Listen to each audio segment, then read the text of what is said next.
우리 성도의 최고의 지향점, 성도의 인생의 최고의 지향점, 그것은 바로 예수 그리스도를 아는 지식에 있습니다.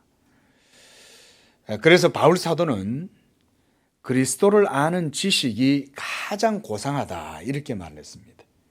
이 세상에 아무리 많은 지식들이 있다 해도 이 영혼의 생명이 되는 그리스도를 아는 지식이 가장 귀한 것이다. 이 그리스도 예수에 대한 그 그리스도를 아는 지식을 가장 잘 드러내 보여주는 성경이 저는 바로 이 요한복음이다 이렇게 말씀을 드립니다. 그래서 우리가 신학자들이 이 요한복음의 신학적인 큰 특징과 주제 가운데 하나를 바로 이 그리스톨로지 이렇게 말합니다. 이 기독론이라고 하는 말이에요.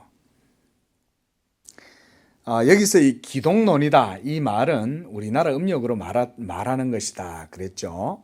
바로 그리스도론, 이거를 기독론이다 우리나라 말로 그래 말하는 겁니다. 이 그리스톨로지, 여러분 이 그리스도론이라고 하는 것은 뭐냐면 특별히 제2위 성자 예수 그리스도에 대한 이 신학의 주제인데요.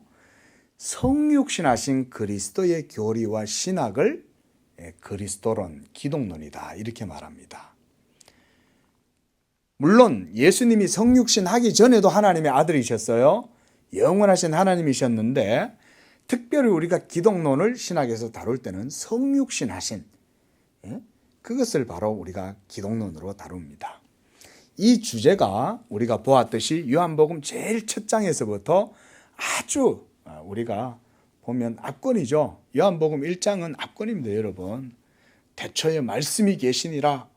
이 말씀이 하나님과 함께 계셨고 이 말씀이 또한 모든 만물을 이 말씀으로 창조하셨고 이 말씀이 바로 하나님이시다. 그러면서 사도 요한은 이 요한복음 1장 14절에 우리가 다 외웠죠. 그죠?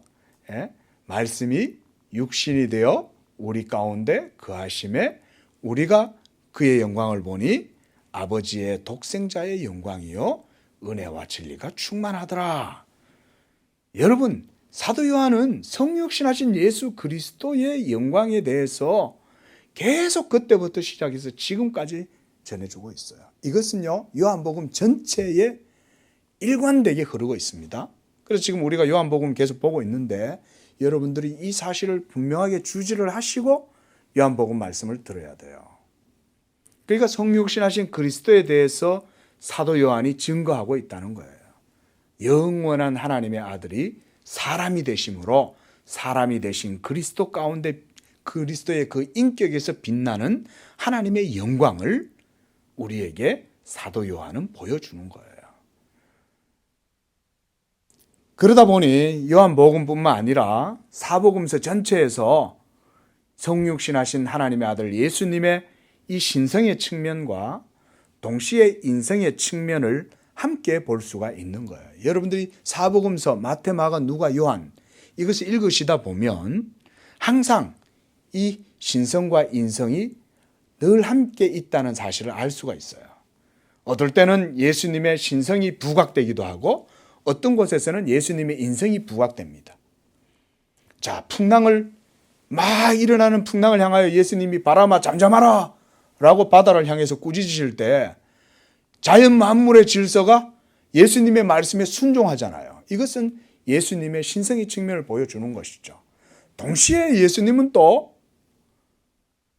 배가 고파가지고 얘들아 먹을 거 좀 달라 이러면서 또 피곤하셔서 배 고물에서 주무시기도 하시고 어떨 때는 눈물을 흘리기도 하시고 이런 것들은 또 인생의 측면들을 보여주는 것이죠. 여러분 이 두 가지는요 설화가 아니에요. 그 자체로 객관적 진리인 거예요. 역사적 진리인 거예요. 예수님 하나님이 사람이 되셔서 그래서 한 인격 가운데 신성과 인성이 동일하게 연합되어져 있기 때문에 우리가 이 사복음서에서는 이 두 측면을 동시에도 같이 볼 수가 있는 겁니다. 이게 바로 우리가 기독론이라고 하는 거예요.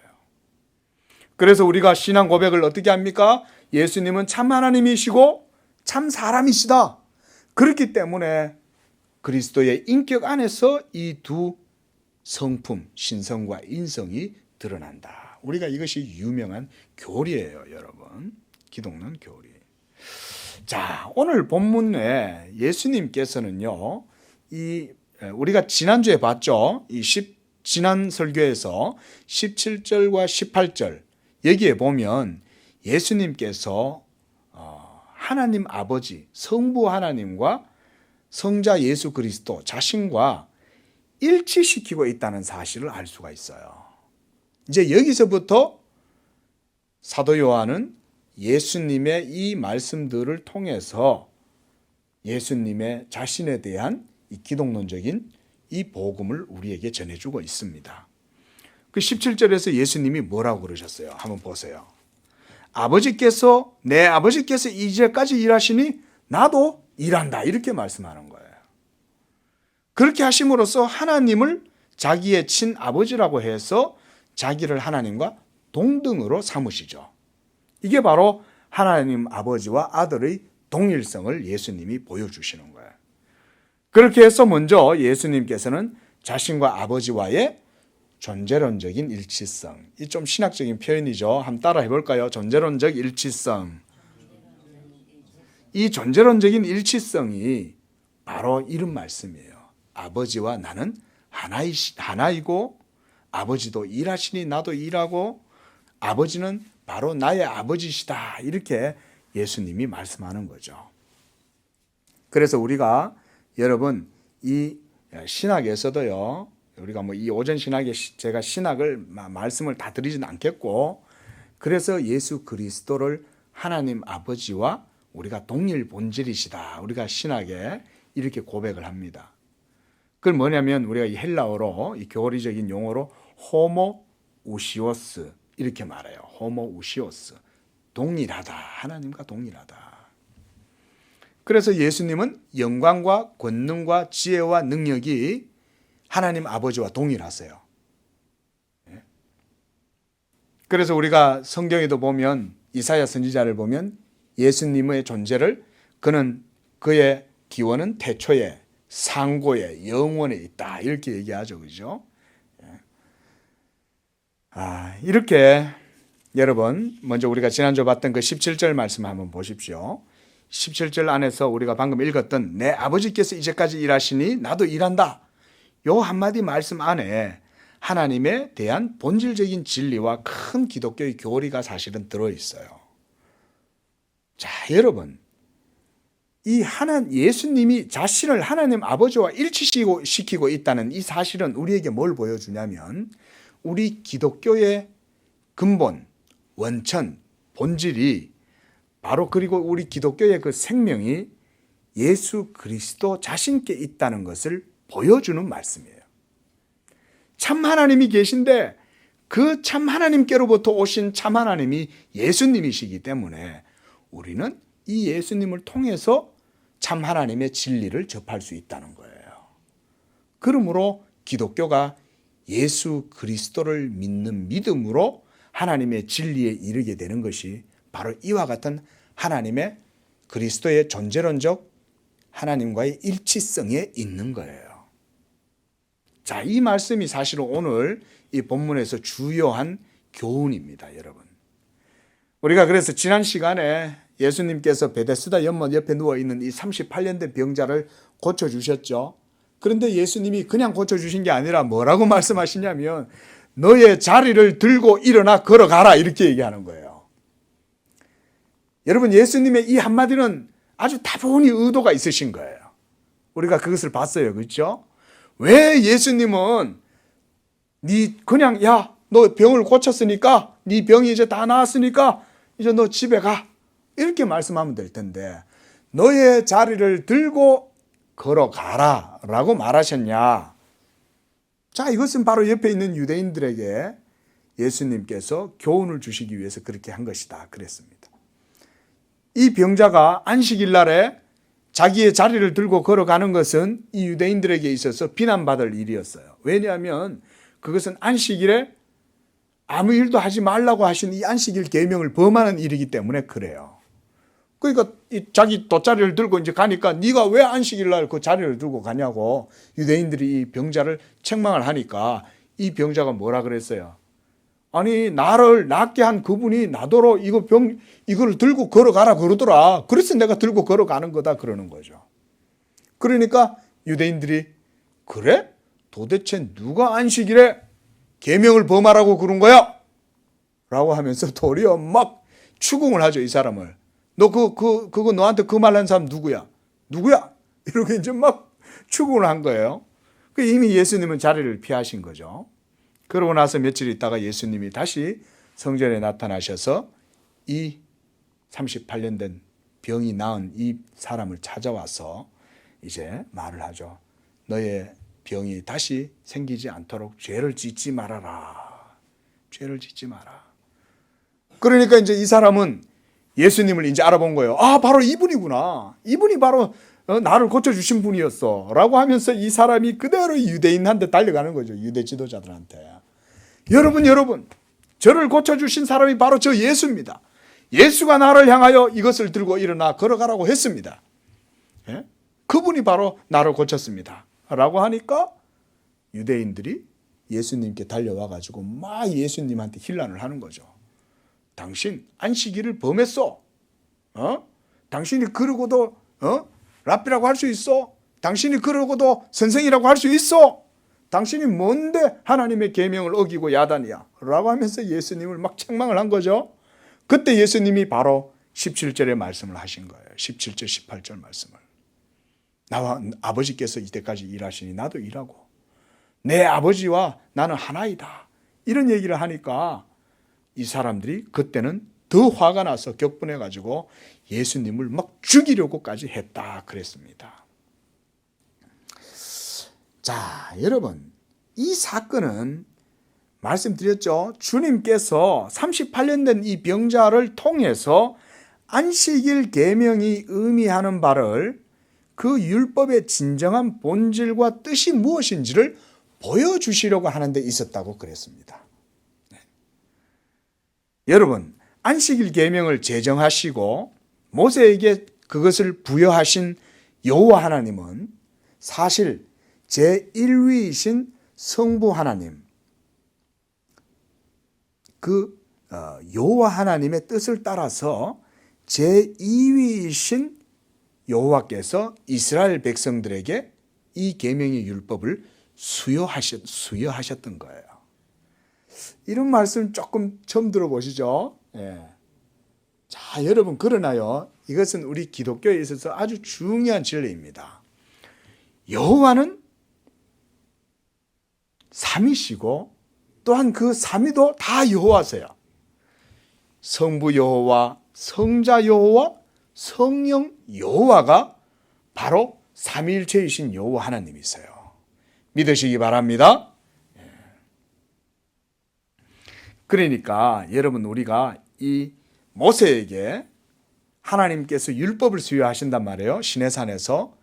그럴 때 여호와 하나님과 모세와의 이 만남을 통해서 하나님께서 이 십계명 돌판을 모세에게 수여하시잖아요. 예? 그러면요, 여러분, 그 사건 속에 있는 이 본질, 이 내력은 바로 이런 거예요. 자, 들어보세요. 잘 들어보세요. 제2위이신 이스라엘의 하나님이시고 또 언약의 사자이신 성자 여호와께서 제1위이신 성부 여호와의 영원한 언약의 말씀, 곧 그 아버지의 계명을 아브라함의 자손인 이스라엘 백성들에게 이제 모세를 통해서 십계명 돌판에 새겨서 수여하신 거예요.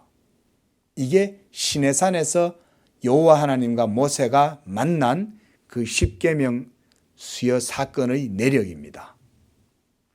믿으시기 바랍니다. 자, 이어서 제가 지금 무슨 말을 했어요? 제2위 성자 예수 여호와께서 제1위이신 성부 하나님의 뜻이 담겨 있는 이 계명을 돌판에 친히 새겨서 예수님이 모세한테 주셨다, 그 얘기인 거예요. 좀 생소한 표현이죠. 그러나 여러분, 이것은 성경적인 진리에 정확하게 부합되는 표현입니다. 그러니까 보세요. 자, 좀 더 들어보십시오. 율법의 창시자, 율법의 제정자, 입법자, 똑같은 말이죠. 창시하고 제정하고 입법하고 이 다 그게 바로 누구라는 말씀이에요. 바로 제2위이신 성자 예수 그리스도께서 하셨다는 거예요. 하나님 아버지의 뜻을 따라 그 아버지의 계명을 율법의 형태로 제시해 주신 거예요. 창세기에서 하나님께서 모든 일을 다 일곱째 날에 마치셨죠. 그렇죠? 일곱째 날 이제 아침 때부터 하나님께서 모든 사역을 쉬신 거예요. 그리고 그 하시던 일을 모두 마치시고 그날을 어떻게 하셨습니까? 복되게 하사 거룩하게 하셨다, 이렇게 말씀합니다. 여러분, 창세기 2장의 첫 번째 딱 이 말씀이 나와요. 그런데 여러분 보세요. 여기에서 좀 독특한 표현이 있어요. 하나님께서 그 제7일에 하시는 일을 모두 마치시고 그날을 복되게 하셨다, 이렇게 안 끝나고 복되게 하시며 하시고 거룩하게 하셨다, 이렇게 말해요. 자, 이건 무슨 얘기냐면 이 날을 복되게 하셨다는 것에서 벌써 제2위이신 말씀 하나님이 벌써 이 제7일 안식일이죠. 이 안식일이 바로 그 제2위이신 예수 그리스도가 이 안식일의 본질이고 주체라는 것이 벌써 그 창세기 2장 1절 말씀에 드러나는 거예요. 여러분, 이것이 성경을 밝히 드러내서 해석해 드리는 거예요, 여러분. 보통 1절을 읽어보면 하나님이 쉬셨네요. 하나님이 왜 쉬셨지? 이렇게 생각하잖아요. 여러분, 하나님 쉬실 필요 있습니까? 하나님은 쉬실 필요가 없어요. 지금은 어떠세요? 하나님 쉬고 계십니까? 하나님은 지금도 일하고 계세요. 그래서 예수님이 내 아버지께서 지금까지 일하시니 나도 일한다, 그러시는 거예요. 하나님은 지금도 일하는 거예요. 여러분, 지구는 누가 돌려요? 태양계는 누가 주관을 하시냐 이거예요. 우리 은하선단은 누가 주장하시냐 이거예요. 예? 여러분 보세요. 여기에서 1mm의 오차가 일어나도 이 온 우주는 완전히 다 파괴되어 버립니다. 이거는 과학자들이 하는 말이에요. 하나의 변수의 아주 작은 소수의 단위도 바뀌면 모든 게 다 깨집니다. 그 얘기는 뭐냐? 하나님이 붙들고 계신다, 이 말인 거예요, 여러분. 자, 우리가 보세요. 균형을 맞춘다 할 때, 밸런스를 맞추면 우리가 펜을 여기에 올려놔요. 그러면 어느 순간 보면 여기 이렇게 기울잖아요, 그죠? 그럼 어떻게 할까요? 그럼 손가락을 이렇게 해서 중심을 약간 옮기는 거예요. 그래서 밸런스를 유지하죠. 여러분, 하나님께서 이 모든 만물을 그와 같이 밸런스를 유지하시는 거예요. 보존하시는 거예요. 하나님이 일하고 계신다니까요. 그러면 이 제7일 날 이 안식일은 바로 그 말씀 속에 여호와 하나님, 제2위이신 말씀 하나님이 거기에 본질이고 주체시기 때문에 하나님께서 그날을 복되게 하고 거룩하게 하셨다고 말씀하는 거예요. 이유가 있는 거예요. 그래서 이 창조를 통해서도 하나님께서 벌써 신적 질서와 경륜이 거기 있다는 것을 보여주시는 거예요. 벌써 이 제7일 안식일 계명에. 그래서 이 모든 창조가 제2위이신, 잘 들어보세요, 성자 하나님의 말씀으로 지음받았기 때문에 여기서부터 모든 창조 세계의 중심이 하나님의 말씀께 있다는 것을 창세기 2장 1절이 보여주는 거예요. 안식일 계명을 하나님이 세우시고 그날을 복되게 하셔서 거룩하게 하심으로 그날을 매우 특별하게 하신 거잖아요. 그죠? 7일 가운데에 이 하나님이 한 주 가운데 제7일을 가장 복되게 하신 이유는 그날이 우리 인류와 하나님이 만나서 예배하고 할 때 그 모든 예배는 예수 그리스도를 통해서 하나님께 드리는 거기 때문에 그날을 가장 복되게 해서 거룩하게 했다 이 말인 거예요. 거룩하게 한다는 것은 하나님을 위해서 거룩하게 하신 거예요, 여러분. 하나님이 거룩하기 때문에 우리 백성들이 타락하지 않은 인류라도 아담이 타락하지 않았다 해도 하나님께 예배 드릴 때 그날 하나님이 그리스도로 말미암아 복을 주셔서 인류가 그리스도를 통해서 예배하면 하나님께 복을 받는 거예요. 여러분 예배 드리는 것을 귀하게 여기시기 바랍니다. 우리 청년들도 마찬가지예요. 여러분 이것이 우리 창조 세계의 하나님의 질서입니다. 이것이 하나님의 질서예요. 이해되시죠? 여러분 그래서 주일은요 우리가 복을 받는 날이에요. 그래서 하나님이 이 날을 거룩하게 하신 거예요. 그래서 우리 성도들은 거룩한 은혜 가운데에 복을 누린다. 이것이 바로 안식일 계명의 원 의도요 본질입니다, 여러분. 그런데 이제 타락 이후에 여러분 모든 인류가 하나님을 다 떠나서 살죠. 안식일이고 뭐고 없죠. 1년 365일 쉬지도 안 하고 일하잖아요. 기계처럼. 믿지 않는 분들은 그래서 한단 말이에요. 그런데 그렇게 살면 복을 받냐? 그럴 수가 없어요, 여러분. 자, 여러분 그러니까 다시 돌아가서 말씀드렸듯이 이 안식일 날의 본질과 주인은 바로 예수님이라는 거예요. 이렇게 제가 자세하게 이렇게까지 말씀을 드리는 이유는 뭐겠어요? 바로 안식일의 주인이 예수님이고 그 예수님을 믿지 않고서는 하나님이 주시는 이 참 생명과 복되고 거룩한 안식에 들어갈 수 없다는 것을 여러분들께 말씀을 드리는 거예요. 그런데 유대인들은 그렇게 생각하지 않았던 거예요. 그래서 유대인들은 율법의 본질과 참뜻을 알지 못하고 그저 율법의 형식과 외면적인 가식적인 행위에 매여가지고 단지 율법의 의식을 조건적으로 지키기만 한다면 그것이 하나님을 바르게 섬기는 거라고 생각한 거예요. 그러나 하나님의 율법의 본질과 의미를 바르게 따르고 또 세우는 것은 다른 데 있지 않고 예수 그리스도를 믿음으로 그 일이 이루어지는 것이 오늘 성경 본문에서 우리에게 가르쳐주는 교훈이에요.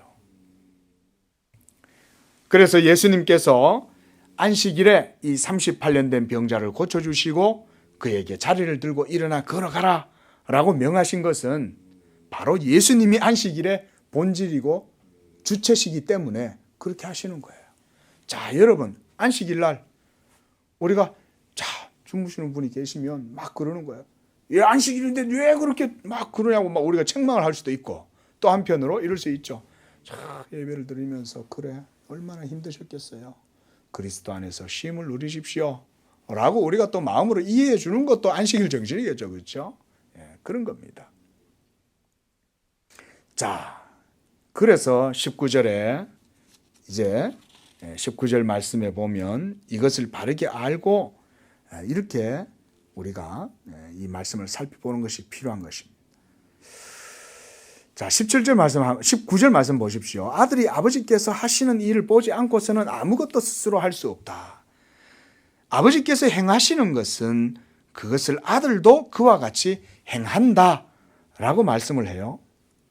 그러므로 예수님께서는 더욱 이 말씀을 통해서 자신의 신적 본질이 무엇인지를 보여주는 거예요. 그리고 주님의 사역과 방식의 원리도 이 말씀을 통해서 보여줍니다. 보세요. 다시 한번. 아들이 아버지께서 하시는 일을 보지 않고는 아무것도 스스로 할 수 없다. 이 말은요. 무슨 얘기냐면 먼저는 존재론적으로 아버지와 아들의 일치성을 보여주는 거예요. 그렇겠죠? 여러분 우리가 보이지 아니하시는 전능하신 창조주 하나님을 우리가 어떻게 알아요? 그죠? 우리는 도무지 하나님에 대해서 알지 못하잖아요. 철학자들이 알 수 있습니까? 돌을 닦은들 알 수 있습니까? 몰라요. 그러나 예수님은 하나님을 알아요. 왜냐하면 예수님은 영원하신 하나님에게로부터 오신 영원한 하나님이시기 때문에 그 하나님에 대해서 예수님이 가장 잘 아시는 거예요. 그것도 어느 정도로 아셔요?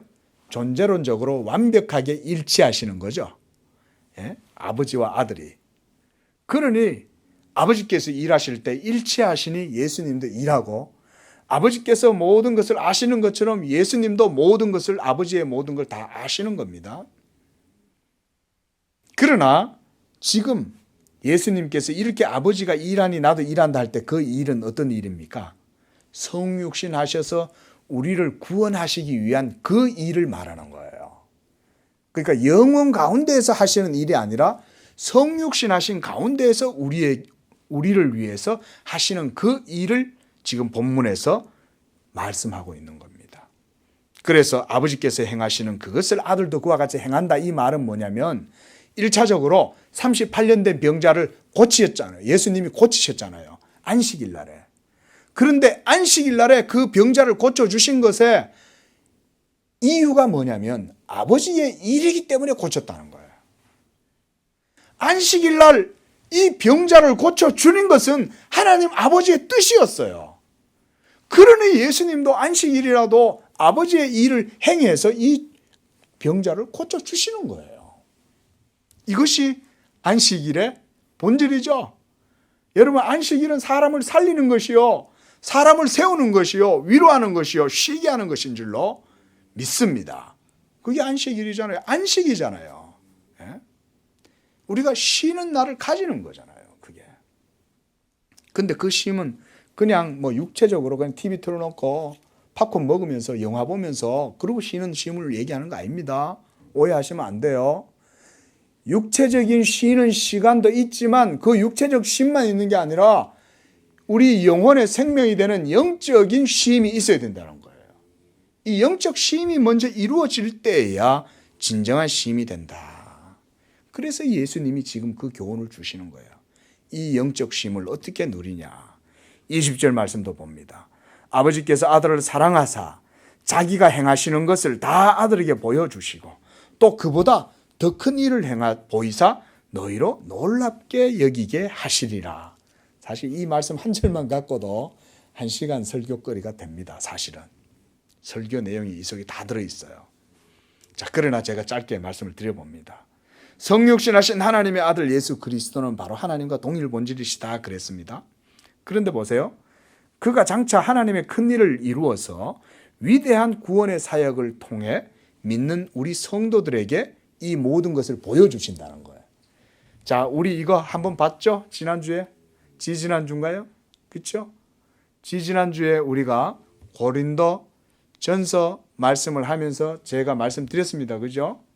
하나님의 큰 일을 제가 그래서 이거 다 설명하기가 드려서 여기 백보드판 갖다 놓고, 그죠? 설명드렸죠? 예? 여러분 어때요? 그게 바로 하나님의 큰 일이죠. 하나님이 하시는 일들이 그런 거예요. 위대한 하나님의 구속의 역사가 여러분 인류 역사를 초월한 가운데에서 하나님께서 이 모든 일들을 다 이루시는 경륜이었다. 그러니까 예수님은 지금 무슨 말씀하시냐면 이러한 큰 일을 이루심으로 너희들에게 놀랍게 하겠다. 여러분 그때 제가 설명이 좀 부족해서 이 목사가 여러분들한테 아주 그냥 이렇게 압도적으로 좀 설명을 드려야 되는데 그러지 못해서 죄송합니다만 그 내용들이 어떠세요? 예수 그리스도께서 그 큰 하나님의 구원의 대드라마를 친히 이루시려고 이 세상에 오셨던 거예요. 이 크고 놀라운 하나님의 큰 일, 이 하나님의 큰 일을 예수께서 이루시고 너희로 놀랍게 여기도록 하겠다 이렇게 말하는 거예요. 원더풀, 원더풀. 예수님이 하신 모든 일이 그와 같은 거예요. 놀라운 거예요. 원더. 자, 여러분 참으로 이 말씀이 이렇게 하나님의 큰 진리요 신적 본질, 신적인 본질적인 교훈이기 때문에 우리에게 매우 중요하지만 또한 이것이 너무 커서 우리가 쉽게 이해하기는 쉽지 않아요. 그래서 제가 이렇게까지 말씀을 드리는 것입니다. 그래서 우리가요, 여러분, 우리의 구원을 복음을 통해서 배울 때요, 우리가 하나님께 기도해야 됩니다. 하나님, 이 말씀을 접할 때 우리의 눈을 열어서 우리가 믿음의 큰 눈을 열어 이 하나님의 큰 일을 보고 이해할 수 있게 해 주옵소서. 그리고 믿음의 눈을 열어서 주님의 기이한 법을, 하나님의 기이한 법을 보게 해 주시옵소서. 여러분 이렇게 기도하시기를 바랍니다. 기도하세요. 꼭. 이번 주 기도 제목이에요. 설교 시간에 드리는. 그러면 여러분들이 기도하면 어떻게 하겠습니까? 하나님께서 모든 지각에 뛰어난 하나님의 평강이 그리스도 예수 안에서 여러분들의 마음과 생각을 지키시는 거예요. 그러면 여러분들은 진리 가운데로 걸어갈 수 있게 되는 겁니다. 먼저 교회에서 복음을 들어야 되고, 그 복음을 듣고 그 들은 말씀을 붙들고 기도할 때 여러분이 영적으로 한 주의 삶을 말씀 속에 경건한 삶을 산다는 거예요. 한 주 딸랑 예배 마치고 돌아가면 땡! 끝이 아니에요. 예배에서 선포되는 이 말씀에 특히 제가 기도 제목이다 이렇게 친절하게 말씀드리잖아요. 그러면 그걸 적어서 한 주간 묵상하시면서 기도하시라는 거예요. 그러면 여러분들이 진리 속에 걷는 거라는 거예요. 자, 여러분, 하나님은 자기가 행하시는 일을 그의 택하신 백성들에게 보여주시기를 기뻐하십니다. 그러니까 여러분이 기도하면 하나님이 또 들어주시는 거예요. 왜? 하나님이 기뻐하시기 때문에. 하나님은 자기의 크고 놀라운 이 위대한 구속의 대드라마, 이 구원의 진리를 우리 성도들이 보기를 원하세요. 믿으시기 바랍니다. 그래서 하나님께서 아브라함을 불러서 뭐라고 하냐면, 아브라함아, 내가 너에게 내가 할 일을 너한테 보여주겠다. 그러면서 말씀하는 거예요. 여러분, 우리 성도는 하나님께서 자신의 친구로 삼으시는 줄로 믿으시기 바랍니다. 자, 야고보서 2장 23절에 보면 아브라함이 하나님을 믿으니 이것을 의로 여기셨다는 말씀이 응하였고 그는 하나님의 벗이라고 칭했다. 이렇게 말합니다. 하나님의 벗이다. 그러니까 하나님께서는 아브라함에게 하나님의 위대하고 원대한 뜻과 계획을 보여주신 거예요. 그렇죠? 실제로 보여주셨죠? 그래서 하나님이 아브라함에게 비전을 보여주신 거 아니에요? 이상 가운데 비전을. 예? 이 이상을 보여주셨잖아요. 그러면서 창세기 17장 4절에 하나님께서 말해요. 내 언약이 너와 함께 있으니 너는 여러 민족의 아비가 될지라 그랬어요. 여러 민족의 아비가 된다는 거예요. 그런데 그때 아브라함은 아들도 없는 홀로 있었어요. 그렇죠? 그것도 나이가 많은 할아버지가. 예? 아들도 없는데 하나님께서 아브라함에게 여러 민족의 아버지가 되리라 하면서 뭐라고 말씀하셨습니까? 너에게서 나는 민족이 하늘의 별과 같고 바다의 모래와 같이 많을 것이다. 네가 눈을 들어 하늘을 봐라 라고 하면서 하나님께서 아브라함한테 말씀하시는 거예요. 자, 그러면서 너에게서 여러 민족이 나올 것이고 너에게서 왕들이 나올 것이다.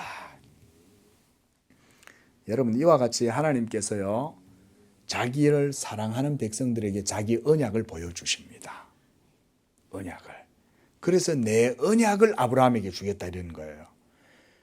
아브라함에게 주신 그 언약이 예수 믿는 우리 성도들에게도 주시는 줄로 믿으시기 바랍니다. 그 언약이 바로 하나님 아버지의 복음인 거예요. 이 복음을 아브라함에게 먼저 보여주신 거예요. 이 복음이 이제는 예수 믿는 여러분들에게도 주신 거예요. 이것이 여러분 예수 그리스도를 통해서 우리에게 주시는 기독교의 복음입니다. 그래서 시편 25편 14절에서 여호와의 친밀하심이 그를 경외하는 자들에게 있으며 그의 언약을 그들에게 보여주시겠다 그랬어요. 시편 25편 14절. 저는 이 말씀이 너무 좋아요. 하나님이 자기를 사랑하고 경외하는 자들 친밀하심을 그들에게 보여주겠다는 거예요. 하나님의 친밀함을. 여러분, 하나님은 어떤 분이에요?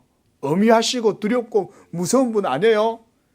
그러나 하나님을 경외하고 그를 믿는 성도들에게 하나님은 친밀한 분, 스위트한 분, 달콤한 분이 하나님이에요, 여러분. 하나님의 영적 진리가 성도들에게 나타나면 그 언약의 달콤함을 성도들이 누리는 거예요. 야, 율법의 말씀이 이와 같이 놀라운 진리 속에 있구나. 율법의 말씀이 의무적으로 복종하고 억지로 행하고 그렇게 해서 마지 못해 지키고 그리고 지켜놓고도 그것에 의해서 자유함을 누리지 못하고 또 마음이 두렵고 벌 받을까 봐 벌벌벌 떠는 그런 언약이 아니라는 거예요. 율법은 여호와께서 사랑하시는 자들에게 주시는 달콤한 약속의 말씀이다. 믿으시기 바랍니다. 그 율법의 본질이 바로 누구라는 것입니까? 예수님이라는 거예요. 이게 오늘 사실은 우리가 이 본문 말씀에서 볼 수 있는 중요한 교훈입니다. 자, 이제 말씀을 다 맺지 못했지만 제가 마무리를 하려고 그래요. 다음에 또 보면 되니까요.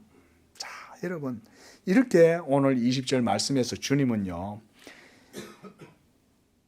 주님이 말씀하시는 이보다 더 큰 일을 보여주시고 우리를 놀랍게 여기게 하시겠다 이렇게 말씀했는데 이것이 오순절 성령의 강림을 통해서 이루어진 거죠. 그렇죠? 우리가 사도행전 봤잖아요. 예? 초대 오순절 교회 때 성령이 강림하시니까 그 기도하던 120명이 성령의 충만함을 받고 그때부터 뭘 했나요? 하나님의 큰 일을 말했다 그랬어요. 그들이 하나님의 큰 일을 어떻게 봤습니까? 성령을 통해서 본 거예요. 성령이 임하시니 하나님의 큰 구원의 역사가 이해가 된 거예요. 저도요, 모태신앙으로 자랐지만 어릴 적에 잘 몰랐어요. 하나님이 얼마나 많은 은혜를 주신지 몰라요. 지금 돌아보면요.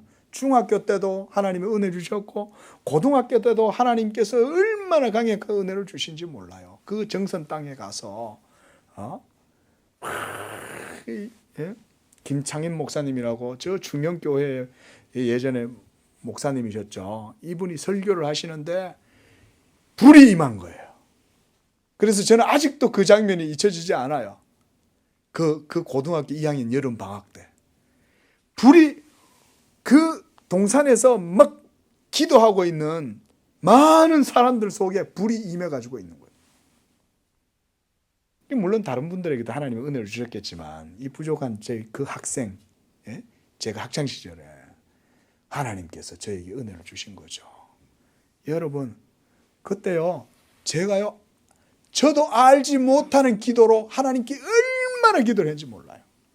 여러분 한번 기도해 보셨습니까? 기도하시면 어때요? 눈 딱 감고 5분 있으면 막막해지죠? 그렇죠? 성령의 은혜를 사모하시기를 바랍니다. 진리의 성령이 여러분 속에서 하나님이 하신 일을 보여주시면 그 진리가 여러분들을 뜨겁게 하는 거예요. 그러면 기도가 돼요. 그러면 예수님을 보게 돼요. 아, 예수가 하나님의 아들 맞구나. 예수가 하나님께로부터 온 진리가 맞구나. 이 성육신하신 그리스도의 진리가 바로 예수 그리스도의 복음이요. 이 복음을 듣고 믿음으로 내 영혼이 구원받는구나. 할렐루야. 이게 기독교 복음이에요. 그러고 나니까요, 기도를 하는데 그냥 제가 3시간 동안을 그 목소리가 큰 게 그때 트인 거예요. 제 목소리 크다 그러시죠? 그때 트인 거예요. 3시간을 하나님께 기도하는데 방언으로 기도했다? 아니요. 저 방언으로 기도 안 했어요. 다른 사람들이 알아들을 수 있는 말로 기도를 했어요. 계속. 그 뜨거웠던 여름 방학 내도록 그렇게 살았습니다. 그러고 나서 또 하나님께서 불러주실 때 이제 군대 제대하고 나서 이제 그때는 목사로 부르시려고 하나님께 이제는 아예 딱 부르시는 거예요. 또 그때가 되니까 하나님에 대해서 또 알게 되는 거예요. 여러분, 하나님을 알게 되면 얼마나 행복한지 아세요? 여러분, 안 부러우세요, 목사가? 예? 여러분, 그래서 저는요, 은혜 받은 목사이기 때문에 제 아들이 목사하겠다 그러면 제가 비록 작은 개척교회 목사라도 저는 우리 건우가 목사님 하겠다 그러면요, 저는 반대하지 않을 거예요. 왜냐? 하나님께서 이와 같이 달콤한 복음의 이 언약의 달콤함을 아들에게도 주어서 그것을 통하여 하나님의 복음의 영광을 위하여 쓰임 받는다면 저는 그게 가장 복되다고 생각하기 때문에 그래요. 물론 뭐 하나님이 안 부르신다면 그건 하나님의 뜻이니 괜찮아요. 그러나 우리 성도들도 이와 같이 복음의 은혜와 영광을 사모하시기를 바랍니다. 성령이 임하시면 성육신하신 그리스도의 그 진리가 여러분의 영혼의 생명이 되게 하고 여러분들의 죽은 어둠 속에 죽어있는 여러분 영혼을 빛을 비추어서 깨닫게 하고 살아나게 해요. 그러면은 모든 세계의 삶의 의미가, 삶의 철학이 새롭게 재정립됩니다. 가치관도 새롭게 되고 세계관도 새롭게 되고, 여러분 그러면 여러분들의 삶에, 여러분들의 인격에, 여러분들의 삶의 모든 영역에 하나님의 통치와 하나님의 나라의 능력이 드러나요. 이거를 사모하실 수 있기를 바랍니다. 예수 그리스도를 아는 지혜와 지식, 이것이 오늘 본문에 우리에게 주시는 교훈입니다. 기도하겠습니다.